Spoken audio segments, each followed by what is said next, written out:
दोस्तों वेलकम। स्वागत करता हूं आप सभी का एक बार फिर से आरएस जंक्शन पर। और आज की कक्षा में मैं आप सभी के साथ चर्चा करने जा रहा हूं आर्थिक समीक्षा पर। चर्चा की शुरुआत करने से पहले इसको जो क्लासेस हैं या फिर जो भी हमारी ये सीरीज आने वाली है, इसके पीछे का मूलभूत उद्देश्य मैं आप सभी को समझा देना चाहता हूं, क्योंकि पहले से ही मार्केट में बहुत सारे ऐसे वीडियोस अवेलेबल हैं जो हो सकता है मुझसे बेहतर भी होंगे, लेकिन मेरा ये प्रयास रहेगा कि आर्थिक समीक्षा की इन कक्षाओं के दौरान मैं आपको अपना जो लास्ट का अनुभव है उसके आधार पर और जो वर्तमान में आपकी आरएएस परीक्षा और जो एसआई की परीक्षा है, उन दोनों की जो डिमांड है, उन दोनों को कैसे ये फुलफिल कर सकता है, उन दोनों मुद्दों को लेकर के चर्चा करूंगा।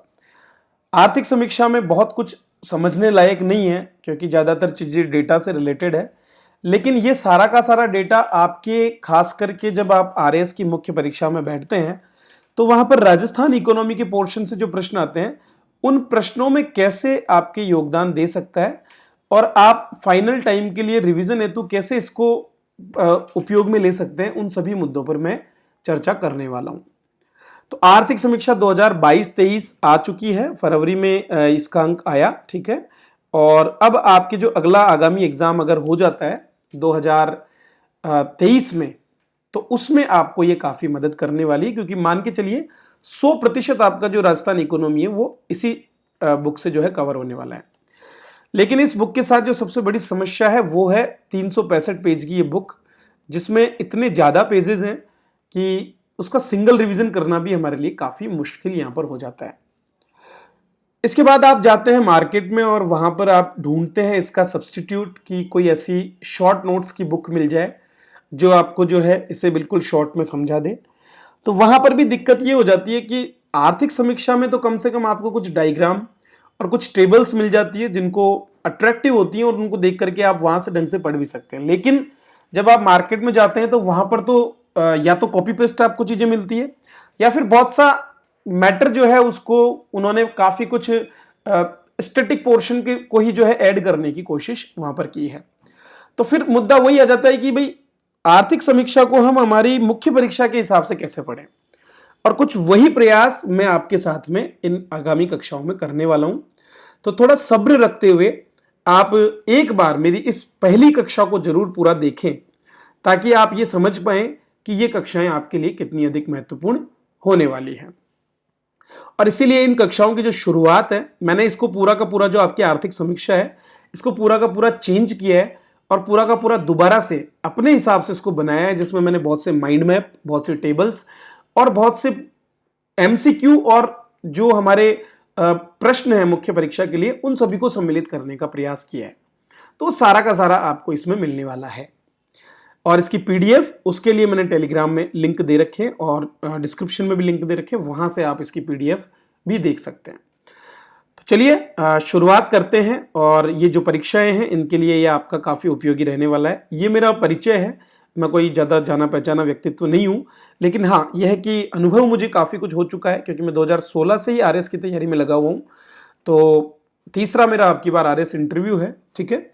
तो हो सकता है सिलेक्शन हो या नहीं हो, वो अलग बात है, लेकिन मैं अपना जो भी अनुभव है वो आपको इसमें शेयर करने वाला हूँ।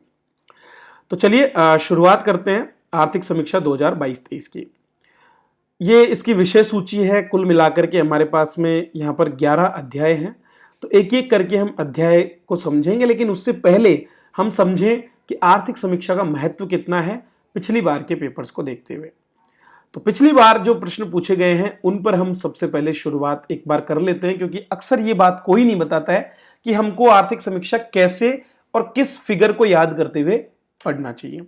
तो प्रश्नों को मैं इसलिए बताने जा रहा हूं क्योंकि प्रश्न देख करके आपको यह अंदाजा लगने वाला है कि भैया पिछली बार क्या पूछा गया था, उसी के अनुरूप आप अब की बार की आपकी इकोनॉमिक रिव्यू को पढ़ें। तो यहां पर ये कुछ प्रश्न हैं, जैसा कि पहला प्रश्न आप यहां पर देख पा रहे होंगे, प्रश्न संख्या 73, जो कि आपके मेंस प्रीलिम्स 2021 में पूछा गया था। प्रश्न है कि 2021-22 के राजस्थान बजट में विद्युत पर कुल व्यय का प्रस्तावित योजना व्यय का कितना प्रतिशत है। मतलब हमारा अगर टोटल योजना व्यय 100 रुपीज है तो उसका कितना प्रतिशत हिस्सा जो है विद्युत पर खर्च किया गया है। ये एक डेटा बेस्ड प्रश्न था, ठीक है, और वो भी बजट का सेग्रीगेशन करते हुए कि बजट में कौन कौन से हिस्से को कितना कितना मिला।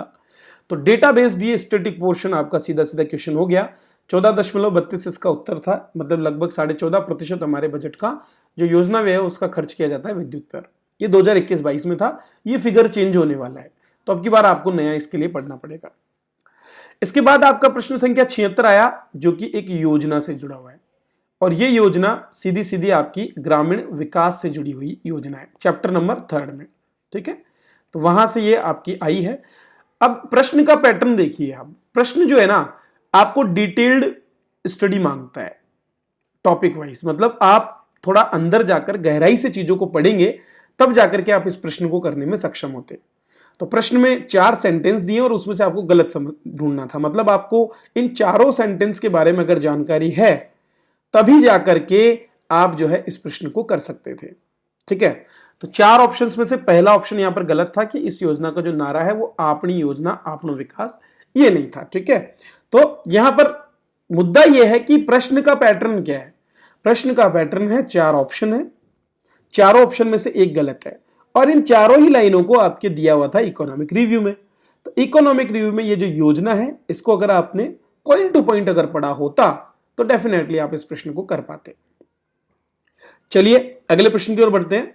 प्रश्न संख्या 80, सतत विकास लक्ष्य जो अंतिम चैप्टर है उससे जुड़ा हुआ प्रश्न था, और पूछा गया कि किसे नोडल विभाग घोषित किया है।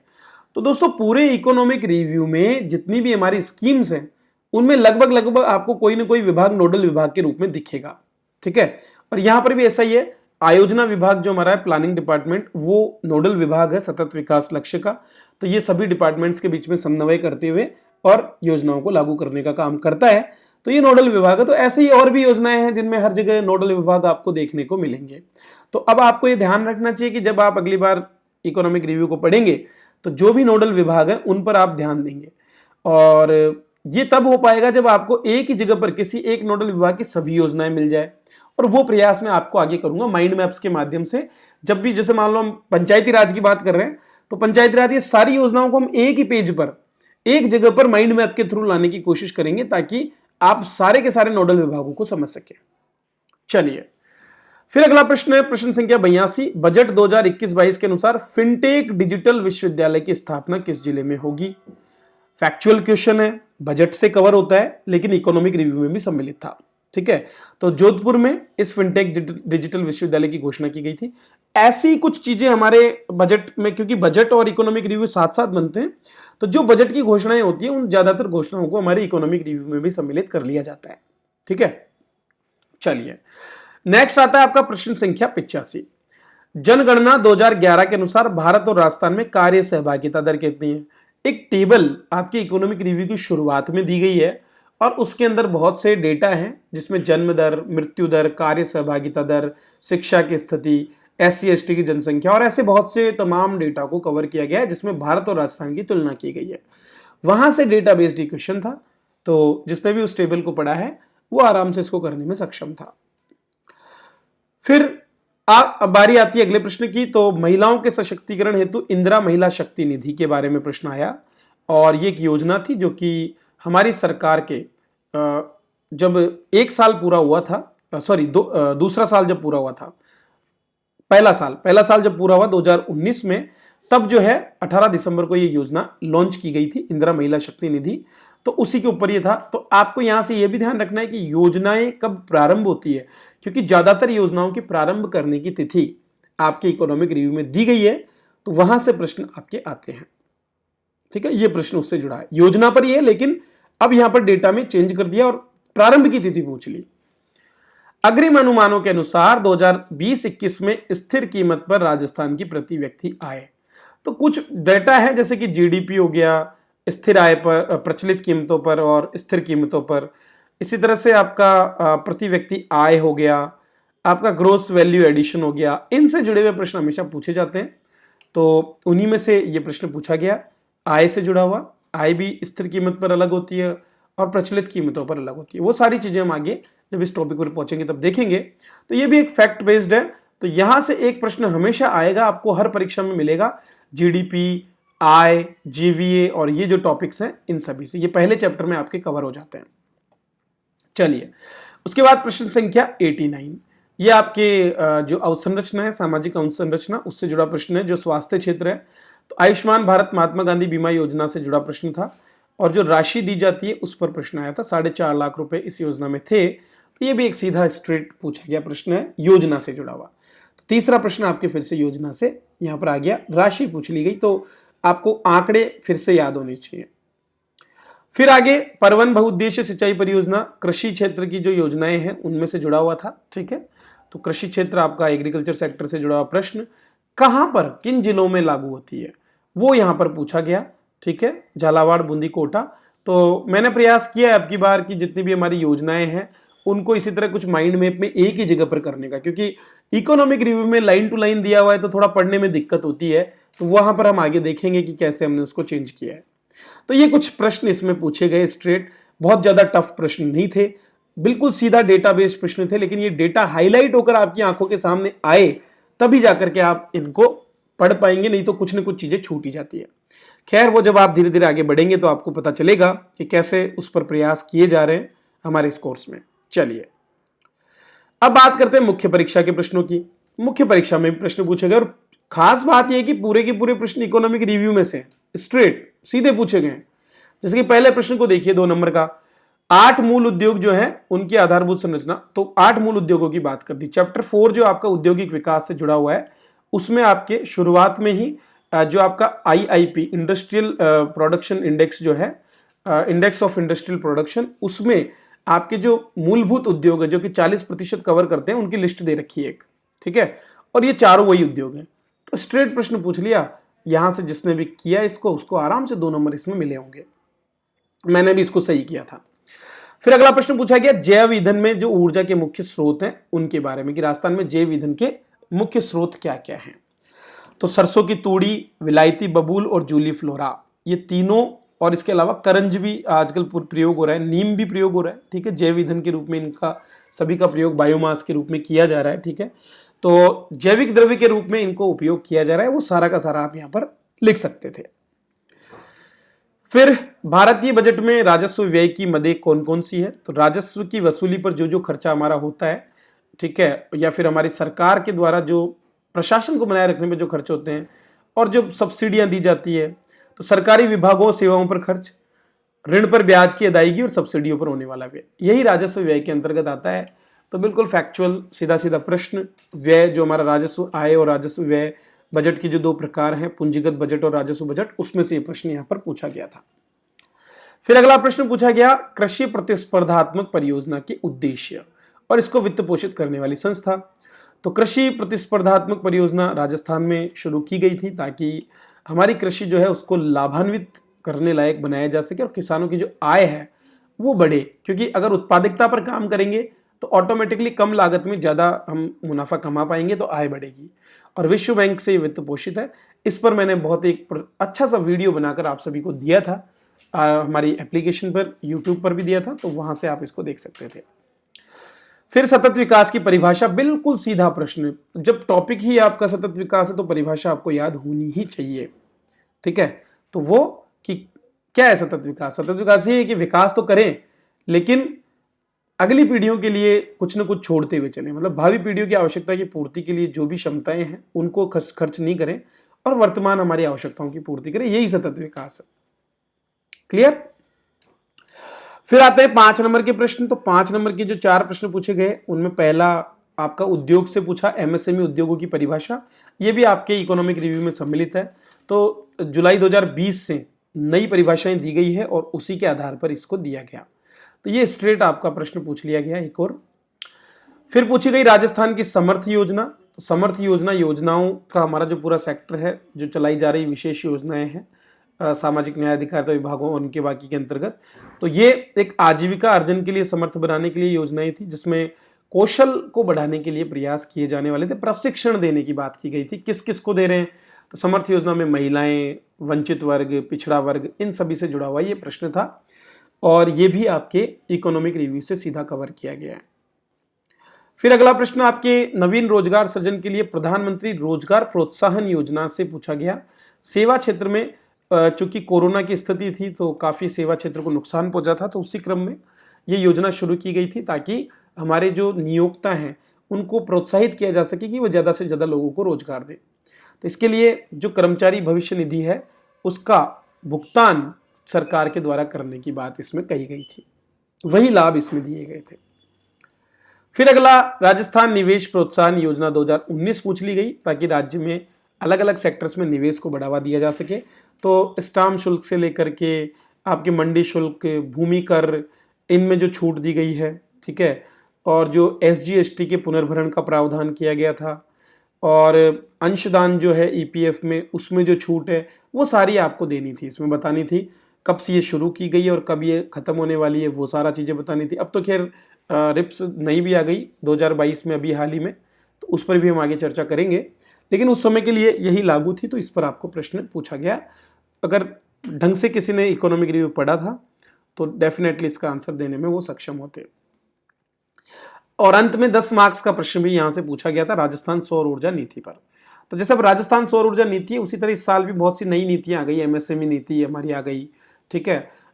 इसी तरह से आपके औद्योगिक नीतियाँ हैं, निवेश प्रोत्साहन योजना 2022 है, तो वो सारी चीज़ों पर भी हम, हस्तशिल्प नीति हमारी हो गई, उन सब पर भी हम चर्चा यहाँ पर करेंगे।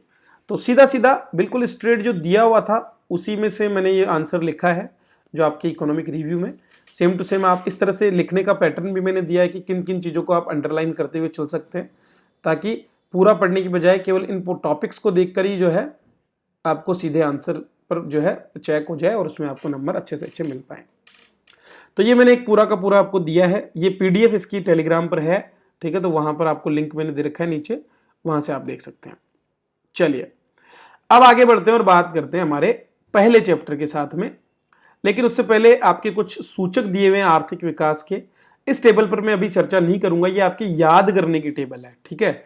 याद करने की इसलिए है क्योंकि जब हम चैप्टर 1 में जाएंगे तो वहां पर डिटेल में हम इस पर चर्चा करने वाले हैं, चाहे वो आपका GDP हो, ठीक है, सकल राज्य घरेलू उत्पाद, या फिर उसमें वृद्धि दर, मतलब पिछले साल की तुलना में कितना बदलाव हुआ।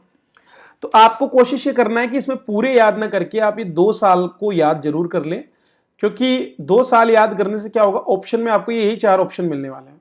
मान लो कि पूछ लिया कि स्थिर मूल्यों पर सकल राज्य घरेलू उत्पाद कितना है, तो वो 4 ऑप्शन ही दे देगा, तो आपके दिमाग में होना चाहिए।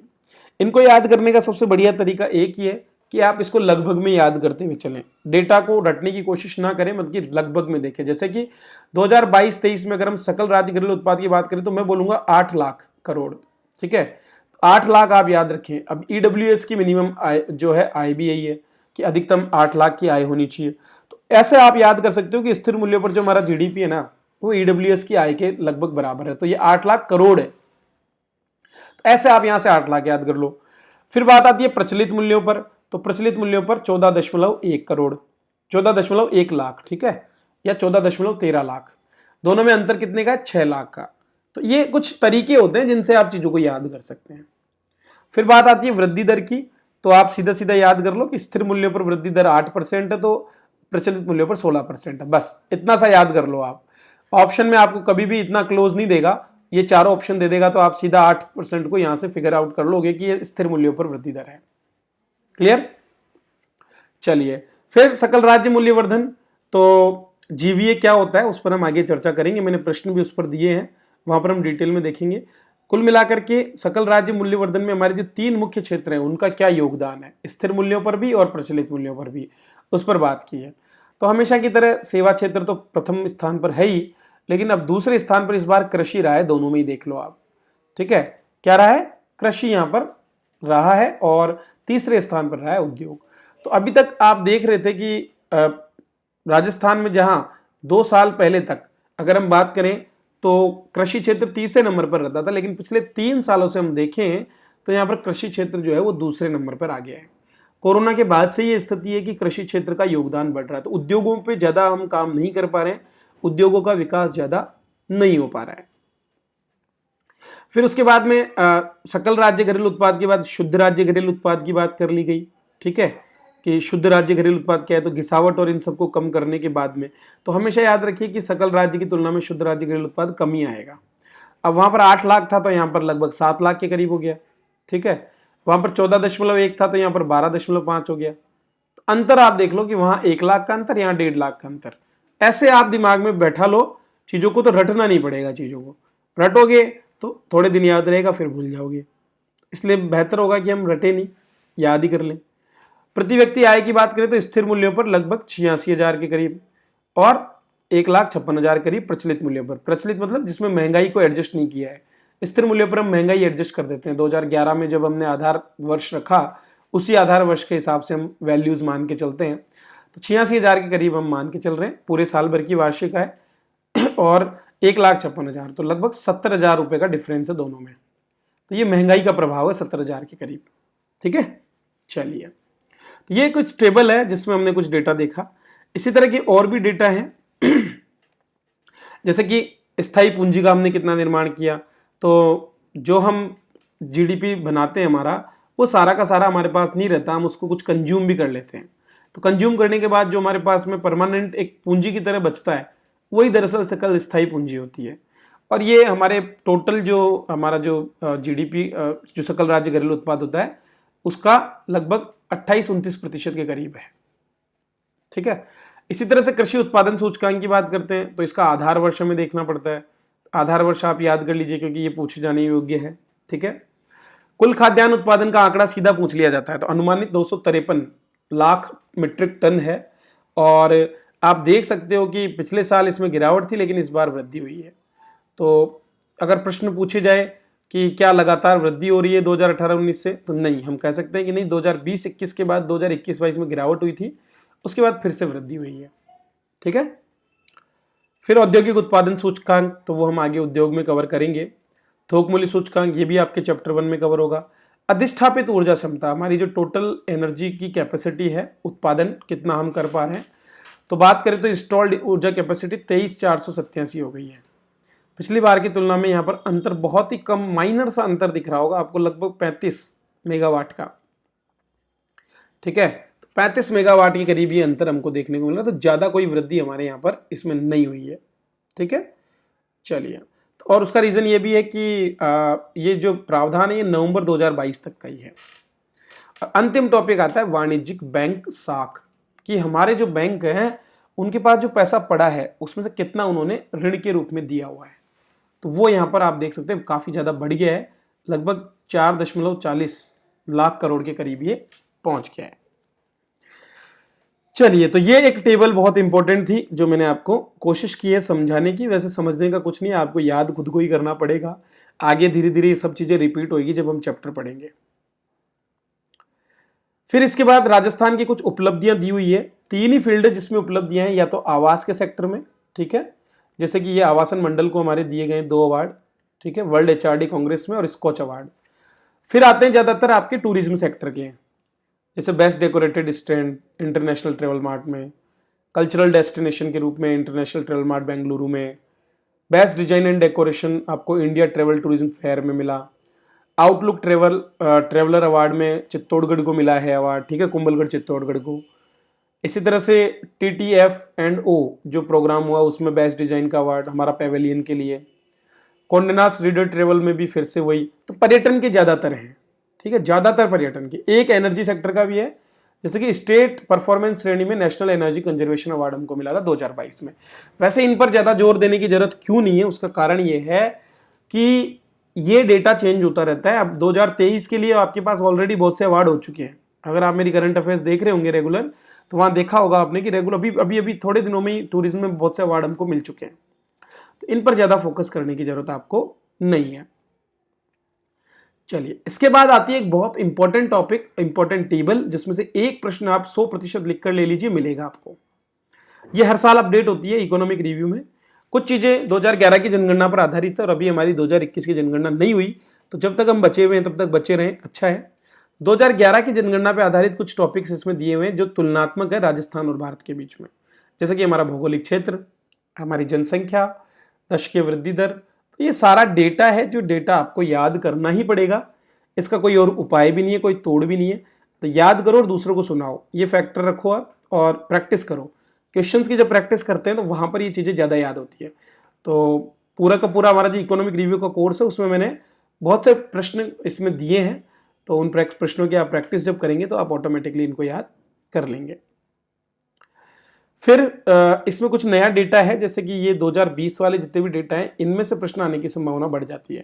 तो अशोधित जन्म दर हमारी कितनी है, मृत्यु दर कितनी है, शिशु मृत्यु दर और मातृ मृत्यु अनुपात, इनसे जुड़े प्रश्न अभी हाल ही में सीईटी का जो पेपर है उसमें भी काफी प्रश्न आए थे।